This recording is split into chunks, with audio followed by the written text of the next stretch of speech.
ಗುರುದೇವರು ಆಗಿರುವಂತಹ ಲಿಂಗೈಕ್ಯ ಸದ್ಗುರು ಶ್ರದ್ಧಾನಂದಪ್ಪಗಳನ್ನು ಭಕ್ತಿಯಿಂದ ಸ್ಮರಣೆ ಮಾಡಿಕೊಂಡು, ಲಿಂಗೈಕ್ಯ ಸದ್ಗುರು ಅಭಿನವ ಶ್ರದ್ಧಾನಂದಪ್ಪಗಳನ್ನು ಭಕ್ತಿಯಿಂದ ಸ್ಮರಣೆ ಮಾಡಿಕೊಂಡು, ಈ ಭವ್ಯ ವೇದಿಕೆಯ ಮೇಲೆ ವಿರಾಜಮಾನರಾಗಿರುವಂತಹ ಪರಮ ಪೂಜ್ಯ ಮಾತೋಶ್ರೀಯಾಗಿರುವಂತಹ ಅನಸಮ್ಮ ತಾಯಿಯವರ ಆದಿಯಾಗಿ ಎಲ್ಲ ಮಾತಾಜಿಯವರ ಶ್ರೀಚರಣಗಳಲ್ಲಿ ಭಕ್ತಿಯಿಂದ ವಂದಿಸಿ, ಹಿರಿಯರಾದ ಕೈವಲ್ಯನಂದಪ್ಪಗಳ ಆದಿಯಾಗಿ ಎಲ್ಲ ಹರಗುರು ಚರಮೂರ್ತಿಗಳ ಅಡಿದಾವರಗಳಲ್ಲಿ ಭಕ್ತಿಯಿಂದ ವಂದಿಸಿ, ಅಸಂಗರಾಗಿರುವಂತಹ ಎಲ್ಲ ಶ್ರದ್ಧೆಯ ತಾಯಿಯಂದಿರಲ್ಲಿ ಹಿರಿಯರಲ್ಲಿ ತಮ್ಮೆಲ್ಲರ ಅಂತರಾತ್ಮ ಚಿಜ್ಯೋತಿಗೆ ಭಕ್ತಿಯ ಶರಣವು ಶರಣಾರ್ಥಿ. ಆತ್ಮೀಯರೇ, ಇಲ್ಲಿ ಪರ್ಯಂತವಾಗಿ ಬಹಳ ಸುಂದರವಾಗಿ ಗುರುವಿನ ಉಪಕಾರವನ್ನ ಎಲ್ಲ ಪರಮ ಪೂಜ್ಯರು ಹೇಳಿದ್ದಾರೆ. ಗುರುವಿನಿ ಮಾಡಿದ ಉಪಕಾರವನ್ನು ನಾ ಮರೆಯುವುದೆಂದು ಇಹದೊಳು. ಬಹುಶಃ ಪ್ರತಿಯೊಬ್ಬ ವ್ಯಕ್ತಿಯ ತಲೆಯ ಮೇಲೆ 5 ಋಣಗಳಿದ್ದಾವೆ, ಪಂಚಋಣಗಳು ಅಂತ ಕರೀತಾರೆ. ಎಲ್ಲರ ತಲೆ ಮೇಲೆ ಒಂದನೇದ್ದು ದೇವರ ಋಣ, ಎರಡನೇ ತಂದೆ ತಾಯಿ ಋಣ, ಮೂರನೇದು ಗುರುವಿನ ಋಣ, ನಾಲ್ಕನೇ ಸಮಾಜದ ಋಣ, 5ನೇದು ಪ್ರಕೃತಿಯ ಋಣ. ಈ ಪಂಚಋಣಗಳು ಪ್ರತಿಯೊಬ್ಬರ ಮೇಲೆ ಇದ್ದಾವೆ. ಇವು ಎಲ್ಲರಿಗಿಂತಲೂ ದೊಡ್ಡ ಋಣ ಯಾವುದು ಅಂತಂದ್ರೆ ಗುರುವಿನ ಋಣ. ಅದು ಹೇಗೆ ಗುರುವಿನ ಋಣ ಬಹಳ ದೊಡ್ಡದು ಅಂದ್ರೆ, ಸಂಬಂಧಿಕರು ನಾವು ಕಷ್ಟದೊಳಗಿದ್ದಾಗ ನಮ್ಮ ಸಂಬಂಧಿಕರು ಹಣವನ್ನು ಕೊಟ್ಟಿರಬಹುದು, ಸಂಪತ್ತನ್ನು ಕೊಟ್ಟಿರಬಹುದು. ಸಂಬಂಧಿಕರು ಕೊಟ್ಟಿರುವಂತ ಸಂಪತ್ತನ್ನ ಕದಿಯೋದಕ್ಕಾಗಿ ಒಬ್ಬ ವ್ಯಕ್ತಿ ಬಂದರೂ ಬರಬಹುದು. ಕಾಸೊತ್ತಿನ ಹಸಿವನ್ನ ನೀಗಿಸೋದಕ್ಕಾಗಿ ಯಾರು ಅನ್ನದಾನವನ್ನು ಮಾಡಿರಬಹುದು. ಆದರೆ ಕೊನೆ ಉಸಿರಿರುವ ಪರ್ಯಂತರವಾಗಿ ಬ್ರಹ್ಮಜ್ಞಾನ ನೀಡಿರುವಂತ ಆ ಸದ್ಗುರುನಾಥನ ಉಪಕಾರ ಮರೆಯೋದಕ್ಕೆ ಎಂದಿಗೂ ಸಾಧ್ಯವಿಲ್ಲ ಅಂತ ಎಲ್ಲ ಸತ್ಯಗಳು ಹೇಳ. ಹಾಗಾದರೆ ಕೇವಲ ಮನುಷ್ಯರಿಗೆ ಮಾತ್ರ ಗುರು ಇದ್ದೇನ್ರಿ ಅಂತ ನಾವು ವಿಚಾರ ಮಾಡಿದರೆ ಅಷ್ಟೇ ಅಲ್ರಿ, ಅನೇಕ ಜನ ಮಹಾನ್ ವ್ಯಕ್ತಿಗಳಿಗೂ ಕೂಡ ಗುರುಗಳಿದ್ರು, ಮಹಾತ್ಮರಿಗೂ ಗುರುಗಳಿದ್ರು. ಬಹುಶಃ ನೀವೆಲ್ಲ ಕೇಳಿರಿ, ಸದ್ಗುರು ಶಿಖಾರೂಢರು ಕೂಡ ಗಜದಂಡ ಶಿವಯೋಗಿಗಳಿದ್ರು. ಸ್ವಾಮಿ ವಿವೇಕಾನಂದರಿಗೆ ರಾಮಕೃಷ್ಣ ಪರಮಹಂಸರಿದ್ರು.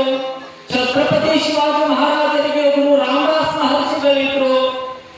ಅನೇಕ ಜನ ಮಹಾತ್ಮರು ಕೂಡ ಗುರುಗಳಿದ್ರು. ಸಾಮಾನ್ಯರಿಗೆ ಅಷ್ಟೇ ಗುರುಗಳಲ್ಲ, ಮಹಾತ್ಮರಿಗೆ ಅಷ್ಟೇ ಗುರುಗಳು ಇರಲಿಲ್ಲ. ದೇವರಿಗೆ ಸಹಿತ ಗುರು ಇದ್ರೆ, ಸಾಕ್ಷಾತ್ ಶ್ರೀಕೃಷ್ಣ ಪರಮಾತ್ಮನಿಗೆ ಸಾಂದೀಪನ ಗುರುಗಳಿದ್ರು, ರಾಮದಾಸರಿಗೆ ವಸಿಷ್ಠ ಗುರುಗಳಿದ್ರು.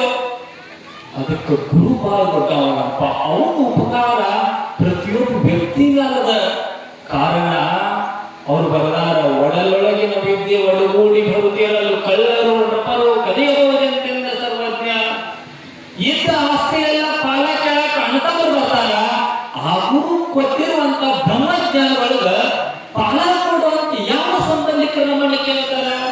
ಅಂತ ಸದ್ಗುರುನಾಥದ ಉಪಕಾರ ನಮ್ಮೆಲ್ಲದರಿ. ರಾಜರಿಗೂ ಕೂಡ ಗುರುಗಳಿದ್ರು. ಛತ್ರಪತಿ ಶಿವಾಜಿ ಮಹಾರಾಜ ಪಾಲ್ಗೊಂಡ ರಾಜ ತನ್ನ ಗುರುಗಳಾಗಿರುವಂತ ರಾಮದಾಸ್ ಮಹಾರಾಜರು ಕೈಯಲ್ಲಿ ಭಿಕ್ಷಾ ಪಾತ್ರ ಹಿಡ್ಕೊಂಡು ರಾಜರ ಬೀದಿಗಳಲ್ಲಿ ಭಿಕ್ಷಾ ಕೇಳಕ್ ಬಂದಾರ. ಛತ್ರಪತಿ ಶಿವಾಜಿ ಮಹಾರಾಜರು ಮಹಡಿ ಮೇಲೆ ನಿಂತ್ಕೊಂಡು ನೋಡಾಕತ್ತಾರ.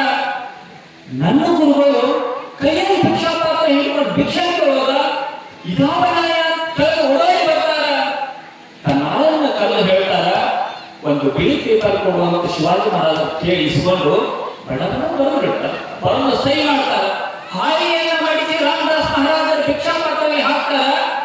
ರಾಮದಾಸ್ ಮಹಾರಾಜರು ಕೇಳ್ತಾರೆ, ಶಿವಾಜಿ ಹೊಟ್ಟೆ ಹಸಿವು ಅಂತ ಭಿಕ್ಷಾ ಕೇಳಕ್ ಬಂದ್ರೆ ಕಾಗದ ಹಾಕ್ತಿಯಲ್ಲಪ್ಪ, ಕಾಗದ ತಿನ್ನೋದಕ್ಕಾಗ್ತದೆ ಏನ್ ಶಿವಾಜಿ ಅಂತ ಕೇಳಿದಾಗ ಶಿವಾಜಿ ಮಹಾರಾಜ್ ಹೇಳ್ತಾರೆ, ಗುರುವೇ ನಾನ್ ಹಾಕಿದ್ದು ಕೇವಲ ಕಾಗದವಲ್ಲ, ನನ್ ಗುರುಗಳ ಭಿಕ್ಷಾ ಕೇಳೋದು ನಿಧಾನ ನ್ಯಾಯ. ನಾನು ಅನುಭವಿಸಿರುವಂತ ಇಡೀ ರಾಜ್ಯವನ್ನೇ ಇವತ್ತು ನಿನ್ನ ಹೆಸರಲ್ಲಿ ಬರೆದು ಕೊಟ್ಟೇನೆ, ತಗೊಳ್ಳಿ ಗುರುಗಳೇ ಅಂತ ಹೇಳಿ ಹಾಕಿದಾಗ ಅವಾಗ ರಾಮದಾಸ್ ಮಹಾರಾಜ್ ಹೇಳ್ತಾರ, ಶಿವಾಜಿ ನನಗೆ ಬೇಕಾಗಿದ್ದು ಒಂದಿಷ್ಟು ರೊಟ್ಟಿ ಹೊರತಾಗಿ ಯಾವ ಸಂಪತ್ತು ನನಗೆ ಬೇಕಾಗಿಲ್ಲ. ನೀನ್ ಯಾವಾಗ ನನ್ನ ಹೆಸರು ಬರೆದು ಕೊಟ್ಟಿದ್ಯೋ ಇವತ್ತು ನಾನು ಈ ರಾಜ್ಯವನ್ನು ನಿನಗೆ ದಾನ ಮಾಡ್ತಾ ಇದ್ದೀನಿ. ನಿಂದಿದ್ದಾಗ ಎಷ್ಟು ಕಾಳಜಿಯಿಂದ ಈ ರಾಜ್ಯ ನೋಡ್ಕೊತಿದ್ದು ಅದಕ್ಕಿಂತಲೂ 10ರಷ್ಟು ಕಾಳಜಿಯಿಂದ ಈ ರಾಜ್ಯವನ್ನು ನೀನು ನೋಡ್ಕೋ ಶಿವಾಜಿ ಅಂತ ಮತ್ತೆ ಗುರುಗಳ ದಾನ ಮಾಡಬೇಕು ಛತ್ರಪತಿ ಶಿವಾಜಿ. ಅಷ್ಟೇ ಅಲ್ರಿ, ವೀರಮಾತೆ ಕಿತ್ತೂರು ರಾಣಿ ಚೆನ್ನಮ್ಮನ ಬ್ರಿಟಿಷರ್ ತಗೊಂಡು ಜೈಲಿಗೆ ಇಟ್ಟಾಗ ಚೆನ್ನಮ್ಮನಿಗೆ ಯಾರಾದ್ರೂ ಭೇಟಿಯಾಗೋದಕ್ಕೆ ಬಂದ್ರೆ ಕಾವಿ ಬಟ್ಟೆ ಅಂತ ತಗೊಂಡು ಬರ್ತಿದ್ರು. ಕಾರಣ ಚೆನ್ನಮ್ಮ ಮೊದಲೇ ಬ್ರಿಟಿಷ್ ಒಂದು ಮಾತು ಹೇಳಿದ್ರು, ನನಗೆ ಯಾವ ವ್ಯಕ್ತಿಯನ್ನ ಭೇಟಿಗೆ ಆಗೋದಕ್ಕೆ ಬಿಡ್ತಿರೋ ಗೊತ್ತಿಲ್ಲ, ಆದ್ರೆ ಗುರುಗಳನ್ನ ಮಾತ್ರ ಭೇಟಿಗೆ ಆಗೋದಕ್ಕೆ ಬಿಡ್ಬೇಕು. ಪ್ರತಿನಿತ್ಯವೂ ಕೂಡ ಗುರುದರ್ಶನ ಮಾಡೋದು ನಮ್ಮ ಸಂಪ್ರದಾಯವಾಗಿದೆ ಅಂದಾಗ ದಿನನೂ ಕೂಡ ಗುರುಗಳ ಭೇಟಿಯಾಗೋದಕ್ಕೆ ಜೈಲೊಳಗೆ ಬಿಡ್ತಿದ್ರಂತೆ. ಕಿತ್ತೂರು ರಾಣಿ ಚೆನ್ನಮ್ಮ ತನ್ನ ರಾಜಾರಮನೆಯೊಳಗಿರುವಾಗ ತನ್ನ ರಾಜಾರಮನೆಯ ಗುರುಗಳಾಗಿರುವಂತಹ ಗುರು ಮಡಿವಾಳ ಶಿವಯೋಗಿಗಳ ಪಾದೋದಕವನ್ನ ಪ್ರತಿದಿನ ಪಾದ ಪೂಜೆ ಮಾಡಿ ಪಾದೋದಕ ತಗೋತಿದ್ದು ಕಿತ್ತೂರು ರಾಣಿ ಚೆನ್ನಮ್ಮ. ಬಹಳ ಸಾಹೇಬರಿಗೂ ಮಡಿವಾಳ ಶಿವಯೋಗಿಗಳು ಮನಸ್ತಾಪ ಬಂದಾಗ ಮಡಿವಾಳ ಶಿವಯೋಗಿಗಳು ರಾಜಾರಮನೆಗೆ ಬರಲಿಲ್ಲ. ಯಾವಾಗ ಗುರುಗಳ ಬರೋದು ತಪ್ಪಿತ್ತು ಕಿತ್ತೂರು ರಾಣಿ ಚೆನ್ನಮ್ಮ ದರ್ಶನ ಮಾಡ್ಕೊಂಡು ಬಿಡ್ಲಿಲ್ರಿ ಗುರುಗಳದು. ಯಾಕ ಅವ್ರ ಉಪಕಾರ ಬಹಳ ಇತ್ತು ಆ ತಾಯಿ ಮೇಲೆ. ರಾಜಾರಮನೆಯಿಂದ ಕಲ್ಮಠಕ್ಕೆ ಒಳಗ ಮಾರ್ಗ ಅಂದ್ರೆ ಭೂಮಿ ಒಳಗಡೆ ಮಾರ್ಗ ತಯಾರು ಮಾಡಿಟ್ಟಿದ್ದಂತ ಕಿತ್ತೂರು ರಾಣಿ ಚೆನ್ನಮ್ಮ. ಆ ಮಾರ್ಗದ ಮುಖಾಂತರವಾಗಿ ಪಾದೋದಕ ಅರಮನೆಗೆ ಬರುವಾಗ ವ್ಯವಸ್ಥೆ ಮಾಡಿದ್ದು ಕಿತ್ತೂರು ರಾಣಿ ಚೆನ್ನಮ್ಮ. ಕಾರಣ ಅಂತ ರಾಜರು ಗುರುಗಳಾರು ಅವರು ಸಹಿತ ಯಾವ ಸಂಪತ್ತಿಗೂ ಬೆನ್ನತ್ತಿ ಗುರುವಿನ ಮಾರ್ಗದರ್ಶನ ಗುರುವಿನ ಉಪದೇಶ ಕೇಳೋದು ಬೆಳೆಯಲಿಲ್ಲ, ಅವ್ರ ಉಪಕಾರ ನೆನೆಯೋದು ಬೆಳೆಯಲಿಲ್ಲ. ಅಂದ್ರೆ ನಮ್ಮೆಲ್ಲರ ಮೇಲೆ ಈಗಾಕಿರಿ ಅಂತ ಸದ್ಗುರುನಾಥನ ಅದು ಕೇಳಿಲ್ಲ. ಎಂತ ಗುರುಗಳಪ್ಪ, ಕರುಣ ರಸದ ಕೋಡಿ ಒಲಿಯುವ ಕಟಾಕ್ಷದ ಭಕ್ತರ ಭಕ್ತಿಯನ್ನು ನೋಡಿ ಭಕ್ತರ ಸಂಕಷ್ಟವನ್ನ ನೋಡಿ ಕರುಣಾರಸ ಹುಟ್ಟಿದಂಗ ಆ ಭಗವಂತನ ಕರುಣೆ ಇರ್ಬೇಕಂತ ಅಂತ ಸದ್ಗುರುಗಳನ್ನ ಎನ್ನ ಮಾನಸದಲ್ಲಿ ಇರಲಿ ಅಂತ ಬೇಡ್ಕೊಂಡ್ರು ಶರಣರು. ತಾವೆಲ್ಲ ಕೇಳಿರಬಹುದು, ಗುರು ಯಾವ್ದಾದ್ರು ವಸ್ತು ಕೊಟ್ಟ ಅಂದ್ರ ವಸ್ತುವನ್ನ ಕಲಿಯೋದಕ್ಕೆ 100 ಮಂದಿ ಇರ್ಬೋದಪ್ಪ. ಅವ ಬೋಧಿಸಿದ ಮಾರ್ಗದರ್ಶನವನ್ನ ಕೊಟ್ಟ ಜ್ಞಾನವನ್ನ ಯಾರಿಂದಲೂ ಕಲಿಯೋದಕ್ಕೆ ಸಾಧ್ಯವಿಲ್ಲ. ಸಜ್ಜನ ಗುಡ್ಡದ ಶರಣಮ್ಮ ತಾಯಿ ಪ್ರತಿನಿತ್ಯವೂ ಕೂಡ ಲಿಂಗ ಪೂಜೆ ಮಾಡ್ಕೊಳ್ತಿದ್ರು. ಗುರುಗಳ ಉಪದೇಶ ಆಗ್ಯದ, ಲಿಂಗ ಪೂಜೆ ಮಾಡ್ಕೊಳಕತ್ತಾಳ.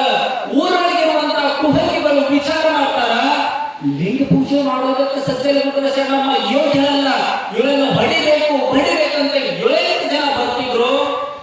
ಸಜ್ಜನ ಗುಡ್ಡದ ಶರಣಮ್ಮ ತಾಯಿಯನ್ನ ಬೇದ್ರು, ಬಡದ್ರು. ಒಂದು ದಿನ ಲಿಂಗ ಪೂಜೆ ಮಾಡ್ಕೊಂಡು ಬಿಡ್ಲಿಲ್ಲ. ಯಾಕ? ಗುರು ಉಪದೇಶ ಹಾಕಿಕೊಟ್ಟಿದ್ದ.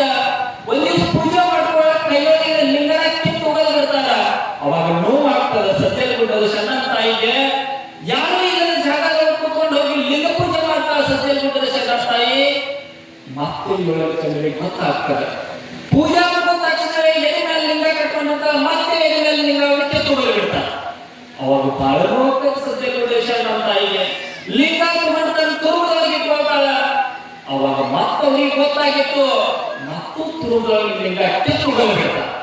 ಆವಾಗ ಸಜ್ಜನ ಗುಡ್ಡದ ಶರಣಮ್ಮ ತಾಯಿ ಒಂದ್ ಮಾತು ಹೇಳ್ತಾಳ, ನೋಡಪ್ಪ, ಒಂದ್ ದಿವಸ ಕೈಯೊಳಗಿನ ಲಿಂಗಾಲಕ್ಕೆ ತಗೋದಿರಿ, ಒಂದಿನ ಎಲೆ ಮೇಲೆ ಕಟ್ಟಿದ ಲಿಂಗಾಲಕ್ಕೆ ತಗೋದಿರಿ, ಒಂದ್ ದಿವಸ ತುರುಬದೊಳಗಿನ ಲಿಂಗಾಲಕ್ಕೆ ತಗೋದಿರಬಹುದು. ಆದ್ರೆ ಗುರು ಕೊಟ್ಟ ಬ್ರಹ್ಮಜ್ಞಾನವನ್ನ ಅಂತರಂಗದೊಳಗಿರುವಂತಹ ಆ ಪರಮಾತ್ಮ ನಿಮ್ಮ ಅಪ್ಪನ ಸೈನ್ಯಕ್ಕೆ ತೆಗೆಯಾಕಾಗೋದಂತೆ ಸಜ್ಜನ ಗುಡ್ಡದ ಶರಣಮ್ಮ ತಾಯಿ ಹೇಳ್ತಾಳೆ. ಎಂಥ ಮಾತು, ಎಂಥ ಕರುಣೆ! ಪಾಪಿಗಳನ್ನು ಪುಣ್ಯಾತ್ಮರನ್ನಾಗಿ ಮಾಡುವಂತ ಶಕ್ತಿ ಸದ್ಗುರುನಾಥನಲ್ಲಿ ಇರ್ತದ. ಸದ್ಗುರು ಸಿದ್ಧಾರೂಢಪ್ಪಗೆ ಬಡದರು ಇಷ್ಟಕ್ಕ ಬಿಡ್ಲಿಲ್ಲ, ತೆನೆ ಮೇಲೆ ಬೆಂಕಿ ಇಟ್ರು. ಅಷ್ಟಕ್ಕ ಬಿಟ್ಟಿದ್ರು ನಡೀತಿತ್ತು. ತೆನೆ ಮೇಲೆ ಚಪ್ಪಲ್ ಇಟ್ಟು ಸುತ್ತಲೂ 7 ಜನ ಹೊಡ್ಯಾಕತ್ತಾರ. ಚಪ್ಪಲ್ ಕೆಳಗೆ ಬಿಟ್ಕೊಂಡು 10 ಹೆಚ್ಚು ಕೊಟ್ಟಿ ಒಂದು ಹೊಡೆದ್ರು. ಬಡದವರಿಗೆ ದಾಸರಾಗಿ ಬಡಿಗೆ ಅಲ್ಲಿ ಹೋಗ್ತಿದ್ರು. ಸಿದ್ಧಾರೂಢಪ್ಪ ಬರೀ ಅಂತ ಕರೆದ್ರು. ಅವಾಗ ಮತ್ತೆ ಬಿಡಿಸ್ಕೊಳ್ಳಕ್ಕೇನಂತೆ ಬಡಿಗೆ ಹಿಡಿತಿದ್ರು. ಸಿದ್ಧಾರೂಢಪ್ಪ ನೋಡು, ಹೌದಲ್ಲಪ್ಪ, ತೆರಿ ಮೇಲೆ ಚಪ್ಪಲ್ ಹಿಂದೆ ಬಿಟ್ಟು ಹೊಂಟಿರಿ, ಹಾಕಿದವ ಚಪ್ಪಲ್ ಅಂತ ಸಿದ್ಧಾರೂಢಪ್ಪಗೆ ಕರುಣ ರಸದ ಕೋಡಿಯ ಒಲಿಯುವ ಕಟಾಕ್ಷ. ಅಂತ ಸದ್ಗುರು ಉಪದೇಶ ಬಹುಶಃ ಎಷ್ಟು ಋಣ ಐತ್ರಿ. 32 ವರ್ಷಗಳಿಂದ ಹೆಚ್ಚು ಅನೇಕ ಜನ ಮಹಾತ್ಮರು ಬಂದು ಉಪದೇಶ ಮಾಡಿದ್ದಾರೆ. ಅವರ ಋಣ ಎಂದಿಗಾದ್ರೂ ತೀರ್ಸಕ್ಕೆ ಸಾಧ್ಯವಿತ್ತೇನ್ರಿ? ಸದ್ಗುರು ಸದಾನಂದಪ್ಪಗಳನ್ನ ಕ್ಷಣವೂ ಕೂಡ ನಡೆದರೂ ಕಡಿಮೆ ಆಗೋದಿಲ್ಲ. ಕಾರಣ ನಿಮಗೆ ಎಲ್ಲರೂ ಕೂಡ ಬ್ರಹ್ಮೋಪದೇಶವನ್ನು ಕೊಟ್ಟ ಭಗವಂತ ಸದ್ಗುರು ಸದಾನಂದಪ್ಪಗಳು ಅವರ ಆಶೀರ್ವಾದ ಎಲ್ಲರಿಗೂ ಚಲಮೌಟಿಗಳ ಆಶೀರ್ವಾದ ಸದಾ ಕಾಲ ತಮ್ಮೆಲ್ಲರ ಮೇಲೆ ಇರಲಿ ಎಂದು ಶುಭ ಹಾರೈಸಿ ಎಲ್ಲರಿಗೆ ಶುಭವಾಗಲಿ. ಹರಿ ಓಂ ತತ್ಸತ್.